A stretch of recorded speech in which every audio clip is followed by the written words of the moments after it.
One, two, three, four.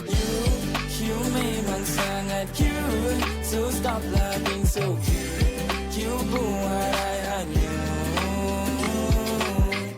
Kenapa you cute sangat? Even bila muka ketat, mata budak-budak semua melekat. Siapa suruh you cute sangat? She's so cute, she's so fly. Tengok muka you alalai. Quarantine got me feeling like, hey damn, bila boleh you jumpa I? You memang sangat cute, so stop laughing so cute. You buat I hanyut. Yeah, you memang sangat cute, so stop laughing so cute. You buat I hanyut. I know I'm cute, call me Giyomi, tapi jangan main jatuh cinta suka hati. Tak makan kata puji, warning tengok jari. Dia tangkap jari, letak tanganku di hati. Pentadbiran Agama Islam Negeri, Institusi YDPA, Sultan Raja Negeri-Negeri. Bismillahirrahmanirrahim. Assalamualaikum warahmatullahi wabarakatuh. InsyaAllah kami diberi tugasan, yakni tajuk kami yang di-Pertuan Agong. Sebelum itu, nama saya Muhammad Hasif Naufal, nombor matrik I191-03467. Okey. Pada hari ini kami akan membincangkan tajuk yang di-Pertuan Agong. Bahagian saya akan menerangkan latar belakang, serba sedikit latar belakang yang di-Pertuan Agong. Isu yang timbul yang di-Pertuan latar belakang yang di-Pertuan Agong ini saya timbulkan kepada 3 isu, iaitu yang pertama, bilakah penubuhan ataupun bilakah institusi atau penubuhan yang Pertuan Agong ini. Yang kedua, bagaimanakah ataupun apakah fungsi yang di-Pertuan Agong, dan yang terakhir sekali, bagaimanakah yang di-Pertuan Agong ini wujud. Okay, kita pergi yang pertama, bilakah yang di-Pertuan Agong wujud, dan apakah gelaran yang Pertuan Agong ini amat besar kepada negara kita sekarang ini, negara Malaysia sekarang ini. Okay, yang pertama, tahun wujudnya institusi penubuhan yang di-Pertuan Agong ini merupakan pada tahun 1957. Tarikh yang spesifik saya tak pasti, tapi yang saya pasti pada tahun 1957 yang di-Pertuan Agong ini wujud.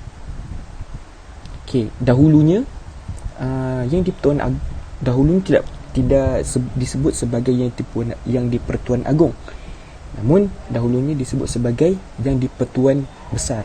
Namun pada tahun yang sama, pada tahun 1957,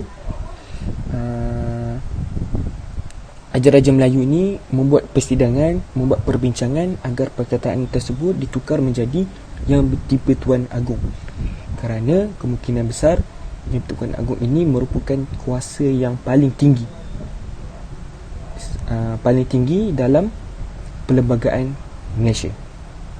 Okey. Seterusnya kita pergi kepada bagaimana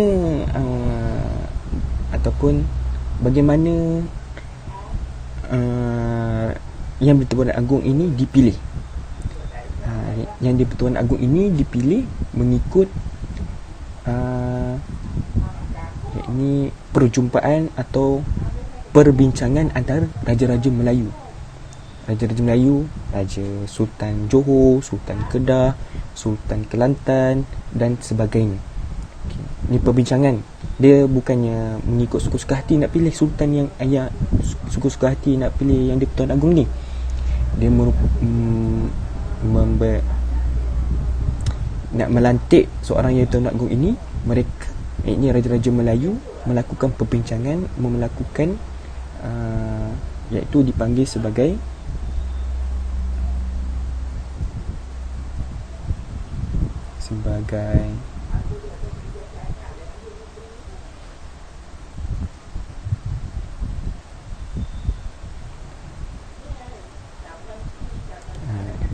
sebagai institusi Raja-Raja Melayu lah, pembincangan institusi antara Raja-Raja Melayu untuk memilih seorang yang di-Pertuan Agong. Okay, yang di-Pertuan Agong ini dipilih secara bergila-gila, bukan mengikut keturunan. Dia mengikut bergila-gila. Ini setiap pelantikan tersebut yang di-Pertuan Agong diberi, setiap sultan diberi 5 tahun. Setiap sultan yang dilantik menjadi yang di-Pertuan Agong Malaysia, mereka diberi tarikh atau diberi tahun selama 5 tahun. Okay, jadi seterusnya kita bagi kepada apakah fungsi yang di-Pertuan Agong kepada Malaysia.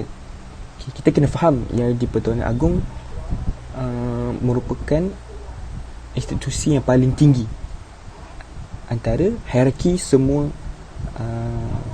antara Perdana Menteri dan bawah-bawahnya lah kan. Okay, dia merupakan institusi yang paling tinggi. Kita yang paling utama, kita tidak boleh lawan, kita tidak boleh melanggar pelaturan, ataupun kita tidak boleh mencerca institusi Raja-Raja Melayu ataupun yang di-Pertuan Agong ini, kerana kita menghormati sultan kerana mereka banyak berjasa kepada kita dan memberi kita kebebasan pada sekarang ini. Okay, jadi seterusnya kita pergi kepada Raja-Raja Melayu. Kita pergi kepada apakah fungsi yang di-Pertuan Agong ini. Okay, yang di-Pertuan Agong tidak sepenuhnya berkuasa. Yang di-Pertuan Agong merupakan ketua negara. Yang di-Pertuan Agong pegang dari segi aspek keselamatan, dari aspek keselamatan negara, ketua negara lah. Yang mentadbir negara bukan sultan tapi Perdana Menteri, sebab negara kita merupakan negara demokrasi. Sebab itu yang di-Pertuan Agong disebut sebagai Raja Perlembagaan, kerana negara kita demokrasi. Okey. Sebagai kesimpulannya, sebagai tamsilnya, keseluruhannya, kita dapat lihat bahawa institusi Raja-Raja Melayu amat penting kepada negara kita, agar kita dapat melihat dan kita merupakan negara yang istimewa kerana mempunyai sultan dan merupakan negara demokrasi. Jadi kita kena menghormati dan tidak melanggar ataupun tidak mencerca institusi Raja-Raja Melayu. Itu sahaja daripada saya. Terima kasih. Assalamualaikum warahmatullahi wabarakatuh. Bismillahirrahmanirrahim. Nama saya Fakrul Mami bin Muhammad Farid dan nombor matrik saya adalah I19203998, dan saya akan sambung pembentangan daripada rakan saya dalam tajuk ini, iaitu ahli-ahli individu atau institusi yang di-Pertuan Agong YDPA dan Raja-Raja Negeri atau Sultan. Okay, bismillah. Raja-Raja Melayu wujud dalam sejarah perlembagaan dan institusi bagi kerajaan Melayu di Nusantara. Di Malaysia, di negara kita ni, ia merupakan sebuah negara yang berdaulat kerana mempunyai raja dan mengekalkan institusi raja. Kita kekalkan institusi raja di negara kita. Di Malaysia, Malaysia mempunyai 10 orang raja. Setiap raja-raja Melayu yang tersebut mempunyai peranan mereka tersendirilah di negeri mereka sendiri, di negeri taklukan mereka. Mereka berkuasa ke atas institusi agama di negeri mereka, sendiri, di tempat mereka lah. Setiap 10 orang raja, hanya seorang saja yang dipilih sebagai yang di-Pertuan Agong, iaitu YDPA. Ahli-ahlinya adalah merangkumi yang di-Pertuan Agong, iaitu dikenali sebagai Ketua Negara Malaysia lah, ketua yang paling tertinggi sekali. Dan juga raja-raja bagi setiap negeri selain negeri yang tidak mempunyai raja. YDPA kita, yang di-Pertuan Agong kita, iaitu Sultan Abdullah Riayatuddin Al-Mustafa Billah Shah Ibni Almarhum Sultan Haji Ahmad Shah Al-Musta'im Billah telah dipilih sebagai yang di-Pertuan Agong yang ke-16, iaitu yang kini. bagi tempoh 5 tahun berkuasa daripada 31 Januari 2019.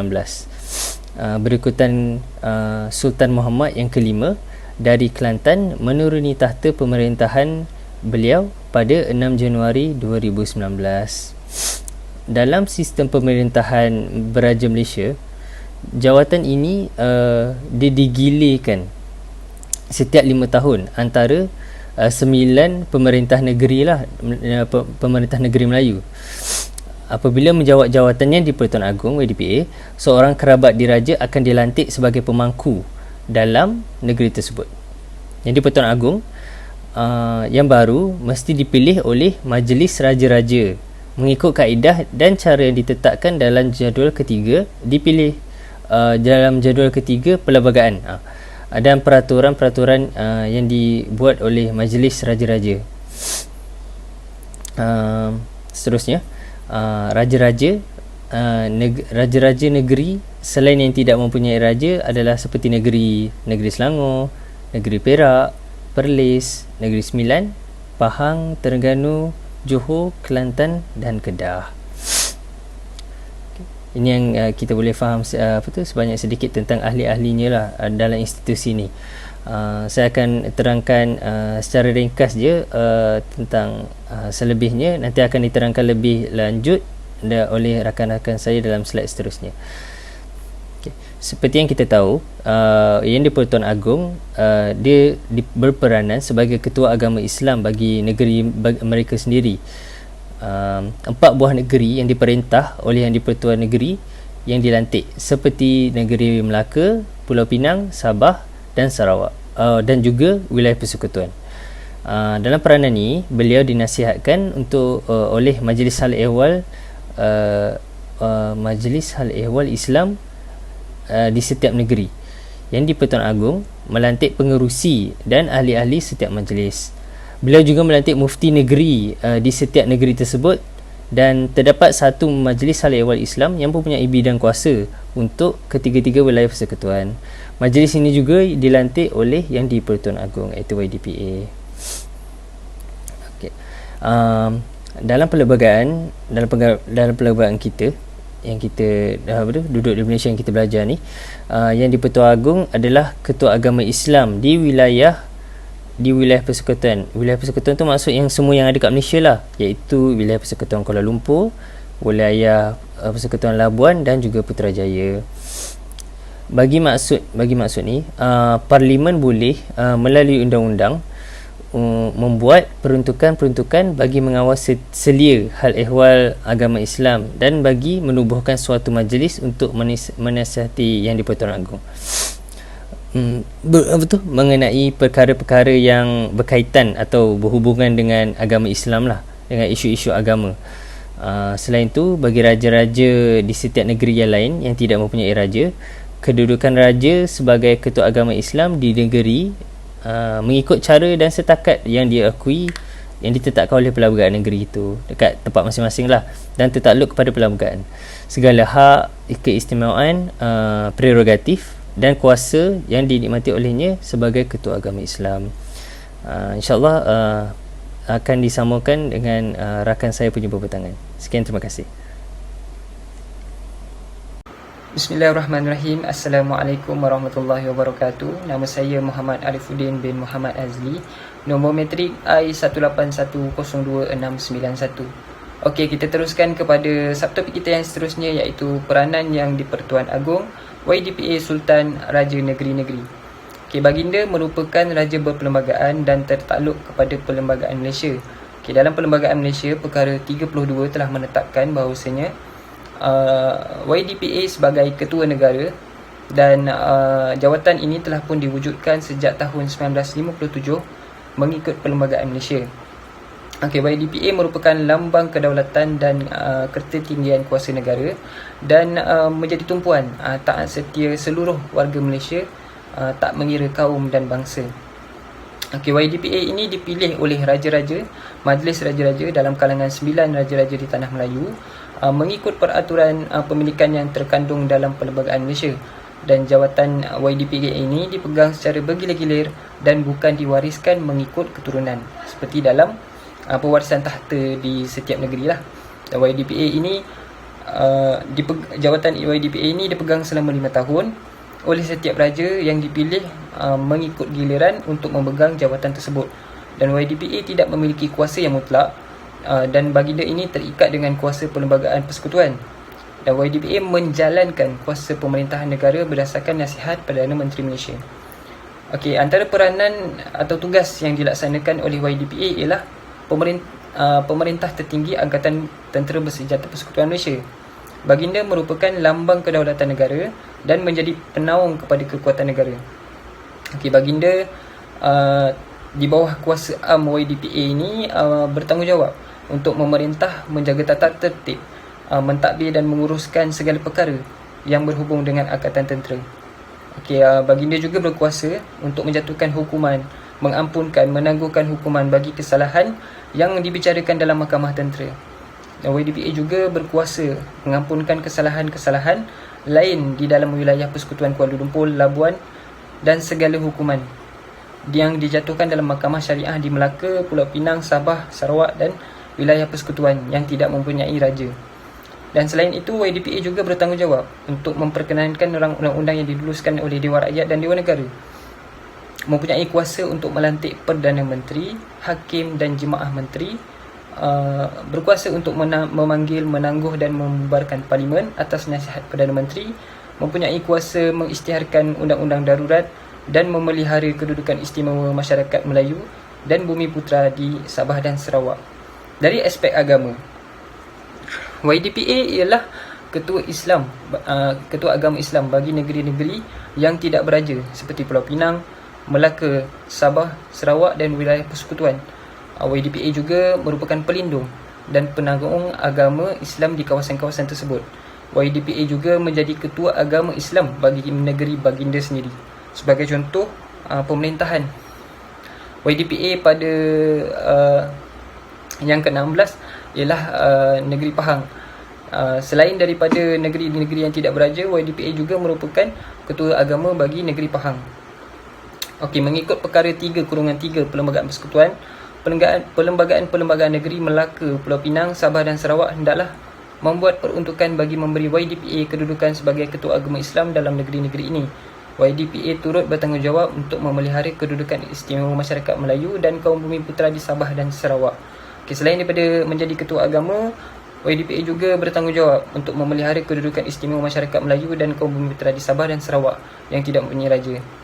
Okay, dalam perkara 3/5 Perlembagaan Persekutuan juga memperuntukkan YDPA adalah ketua agama Islam di wilayah-wilayah Persekutuan Kuala Lumpur dan Labuan, serta bahawa Parlimen boleh menubuhkan majlis untuk menasihat YDPA mengenai perkara berkaitan dengan agama Islam, seperti Majlis Agama Islam ataupun Mufti dan sebagainya, untuk menasihatkan YDPA yang berkaitan dengan agama Islam untuk melakukan sebuah tindakan dan sebagainya. Di dalam tiap-tiap negeri, selain negeri-negeri yang tidak mempunyai raja, kedudukan raja ataupun sultan negeri itu sebagai ketua agama Islam di negerinya mengikut cara dan setakat yang diakui dan ditetapkan oleh perlembagaan negeri itu, dan tertakluk kepada perlembagaan itu ialah segala hak, keistimewaan, prerogatif dan kuasa yang dinikmati olehnya sebagai ketua agama Islam. Dia tidak bolehlah tersentuh dan tercacat, tetapi dalam apa-apa perbuatan, amalan atau upacara yang berkenaan dengan majlis raja-raja telah bersetuju bahawa perbuatan atau upacara itu patut diperluas ke seluruh persekutuan. Setiap raja lain hendaklah atas sifatnya sebagai ketua agama Islam membenarkan yang di-Pertuan Agong mewakilinya. Sebagai contoh, di negeri Perak, Sultan Perak merupakan ketua agama Islam di negeri Perak, dan satu badan yang dikenali sebagai Majlis Agama Islam dan Adat Melayu Perak diwujudkan untuk membantu dan menasihati Duli Yang Maha Mulia Sultan dalam perkara-perkara yang berhubungan dengan agama Islam. Majlis Agama Islam dan Adat Melayu Perak ini membantu dan menasihati Duli Yang Maha Mulia Sultan berkenaan dengan semua perkara yang berhubungan dengan agama Islam di dalam negeri Perak Darul Rizwan, kecuali perkara-perkara hukum syarak dan yang berhubungan dengan pentadbiran keadilan. Dan dalam semua perkara sedemikian, hendaklah menjadi pihak berkuasa utama di dalam negeri Perak Darul Rizwan itu sendiri selepas Duli Yang Maha Mulia Sultan, kecuali jika diperuntukkan selainnya, seperti yang termaktub dalam enakmen pentadbiran agama Islam negeri Perak ciptaan 2004.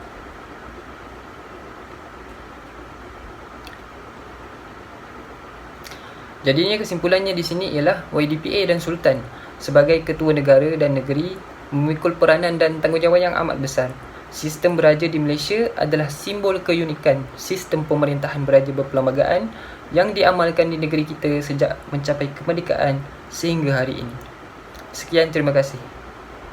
Assalamualaikum warahmatullahi wabarakatuh. Saya Ahmad Nur Asjab Abdullah, nombor menteri I19103-701, akan menyambung pembentangan bahagian bidang kuasa Yang di-Pertuan Agong, Sultan dan Raja-Raja Negeri.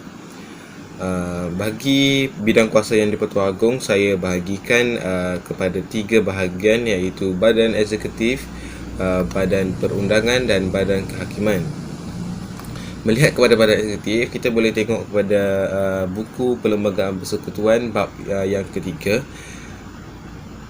Perkara 39 menyatakan bahawa kuasa eksekutif persekutuan hendaklah terletak hak pada Yang di-Pertuan Agong dan tertakluk kepada peruntukan mana-mana undang persekutuan dan peruntukan jadual kedua. Hal ini jelas kerana sebagaimana yang kita tahu, sebagaimana yang tertulis pada perkara 32 pasal 1, YDPA ataupun Yang di-Pertuan Agong merupakan yang merupakan ketua bagi negara Malaysia. So oleh demikian YDPA mempunyai hak ke atas kuasa eksekutif. Walau bagaimanapun kebiasaannya YDPA boleh mendapat nasihat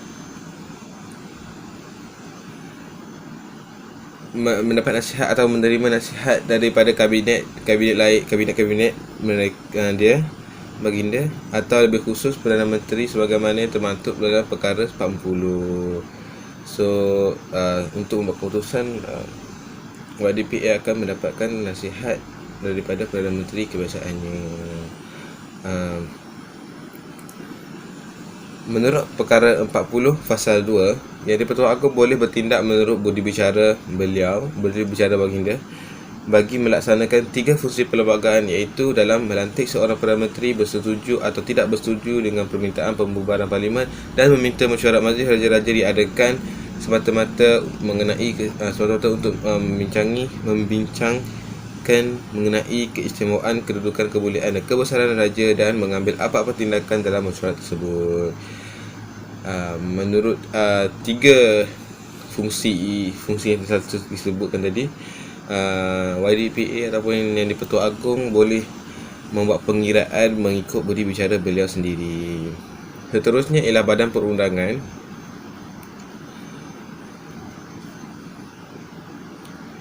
Kuasa perundangan terletak pada Parlimen, iaitu Parlimen yang terdiri daripada Yang di-Pertuan Agong sendiri dan 2 majlis Parlimen, iaitu Dewan Rakyat dan Dewan Negara. Ahli Dewan Negara dipilih 2 orang ahli bagi setiap negeri berdasarkan jadual ke-7 yang terdapat dalam Perlembagaan Persekutuan. Dan bagi negeri-negeri yang tidak mempunyai raja seperti wilayah persekutuan, wilayah persekutuan Kuala Lumpur, wilayah persekutuan Labuan dan wilayah persekutuan Putrajaya, 2 ahli-ahli daripada wilayah tersebut akan dipilih oleh Yang di-Pertuan Agong sendiri, dan serta 40 ahli dilantik berdasarkan perkhidmatan. Ahli-ahli tersebut dilantik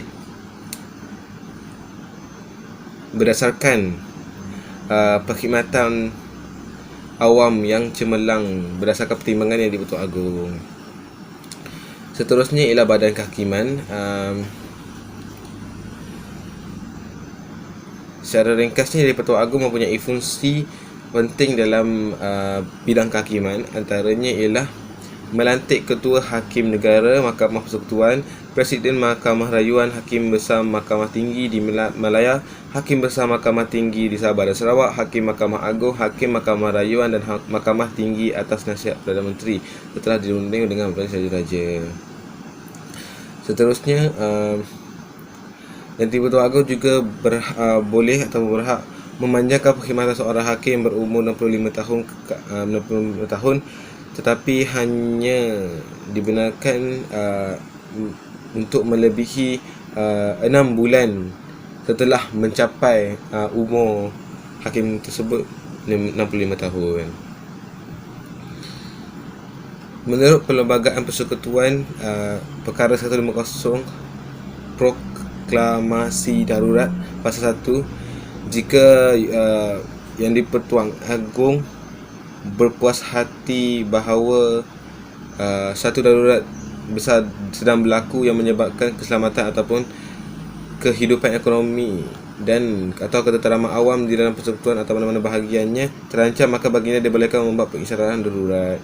So pengisytiharan darurat terletak pada kuasa Yang di-Pertuan Agong. So sekiranya Yang di-Pertuan Agong merasakan keselamatan ekonomi ataupun ketenteraman awam terancam, so baginda boleh mengisytiharkan darurat dan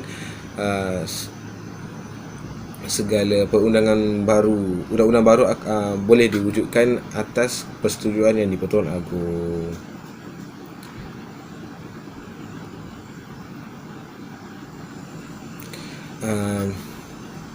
Yang di-Pertuan Agong juga bertindak sebagai ketua agama Islam bagi negeri-negeri yang tiada raja seperti negeri Pulau Pinang, Melaka, Sabah dan Sarawak mengikut perkara 3 Fasal 3.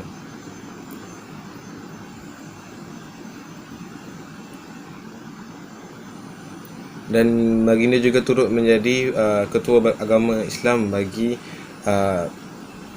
wilayah-wilayah persekutuan di Malaysia seperti wilayah persekutuan Kuala Lumpur, wilayah persekutuan Labuan dan wilayah persekutuan Putrajaya.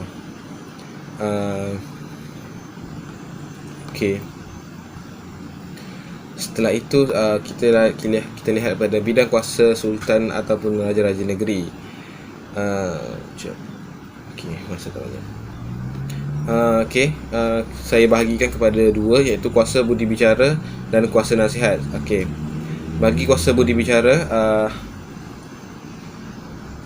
sultan ataupun raja-raja bagi negeri berhak melantik menteri besar, memberi persetujuan bubarkan DUN atau atas permintaan menteri besar, permintaan mengadakan mesyuarat majlis raja-raja, melantik jemaah pemaku raja ataupun waris dan permaisuri, bersetuju memberi kurniaan darjah kebesaran diraja. Bagi kuasa nasihat, dinasihati oleh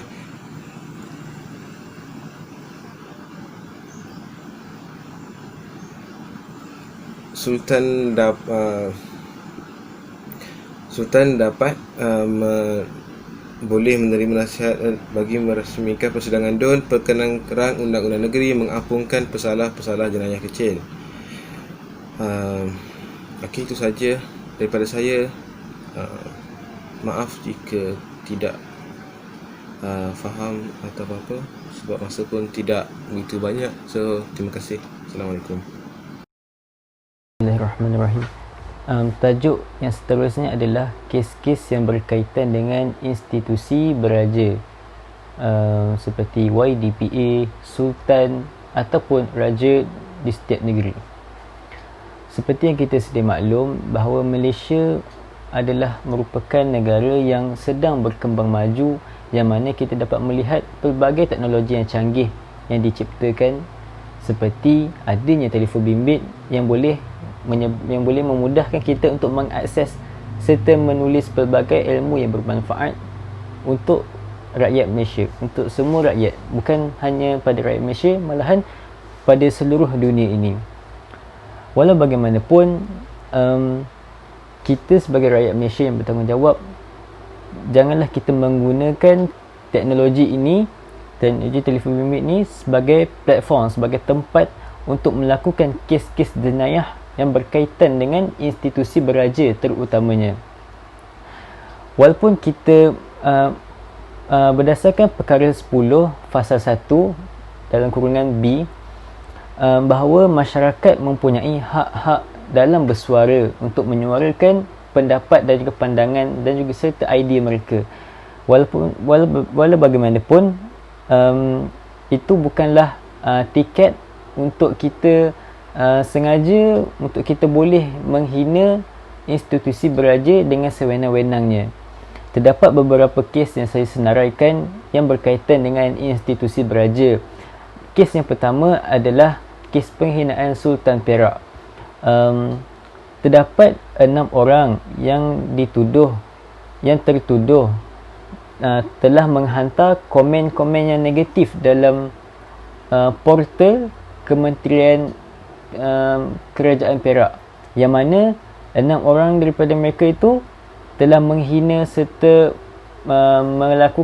mengatakan perkara-perkara yang negatif terhadap Sultan Perak tersebut. Dan daripada 6 orang ini, seramai 1 orang sahaja yang mengaku dirinya bersalah dalam perkara tersebut dan mengaku perbuatannya itu salah. Berdasarkan perbuatan mereka yang menggunakan unsur-unsur lucah, palsu serta menghina dan juga mengancam Sultan Perak, mereka boleh didakwa di bawah Akta Komunikasi dan juga Multimedia dan boleh dikenakan denda berjumlah wang dan juga boleh didenda hukuman penjara. Kes yang seterusnya adalah berkaitan dengan pelajar di Universiti Malaysia Terengganu yang telah menggunakan Facebooknya sebagai tempat dan juga sebagai platform untuk melakukan perbuatan-perbuatan yang memalukan negara sendiri, seperti dia telah melakukan penghinaan dan juga mempermainkan lagu negaraku, serta mempersendakan Raja Melayu dan juga mempersendakan Perdana Menteri pada ketika itu. Perkara ini tidaklah wajar dilakukan walaupun dia seorang pelajar di Institut Pengajian Tinggi. Walau bagaimanapun, dia mestilah selarikan akal dan juga tempat pengajiannya. Janganlah dia berada di tempat yang tinggi, namun adab dan juga tanggungjawab dia sebagai seorang rakyat Malaysia tidaklah tinggi seperti pelajarannya. Walaupun mempunyai pelbagai kemudahan media sosial seperti Facebook, Instagram dan juga WhatsApp, kita tidak boleh melakukan perbuatan menghina institusi beraja ini seperti YDPA, Sultan ataupun Raja setiap negeri. Dan perbuatan tersebut boleh dijatuhkan hukuman seperti di bawah Akta Hasutan 1948. Seorang penuntut di Universiti Malaysia Terengganu ini tidaklah wajar melakukan perbuatan sedemikian kerana perkara tersebut boleh memalukan dirinya, memalukan keluarganya serta boleh menjatuhkan dan mencalarkan imej institusi beraja di negara kita. Kes yang seterusnya adalah berdasarkan laporan akhbar online, berita harian online pada 2 Februari 2019, terdapat peniaga yang berani untuk menghina agung. Peniaga tersebut telah menghina agung kita Al-Sultan Abdullah Riayatuddin Al-Mustafa Billah Shah menerusi ruang Facebooknya. Peniaga tersebut dia telah didakwa kerana menulis di ruangan komen dengan kenyataan menghina gambar Sultan serta menghina gambar permaisuri Sultan. Perbuatan ini tidaklah wajar dilakukan walaupun kita boleh senang-senang mengakses media sosial, boleh menulis apa sahaja yang kita nak, namun bukanlah ia tiket untuk kita senang-senang menghina institusi beraja di negara kita. Dan perbuatan ini amatlah salah, boleh dijatuhkan hukuman kepada si pelaku. Dan kes yang terakhir yang saya dapat kongsikan adalah pada 1 Mac 2020, berita harian online telah mengeluarkan lagi kenyataan yang mengatakan bahawa polis telah menahan seorang individu lelaki yang menggunakan akaun Facebook milik yang bernama Aaron Yee. Lelaki tersebut telah dituduh kerana telah membuat satu penghinaan terhadap YDPA dan telah menghina serta memalukan YDPA. perbuatan lelaki tersebut boleh dijatuhkan hukuman di bawah Akta Hasutan 1948, iaitu kecenderungan untuk menghasut serta untuk menghasut dan juga untuk memalukan, untuk mengancam. Dan lelaki tersebut boleh dijatuhkan hukuman penjara dan juga wang tunai yang banyak.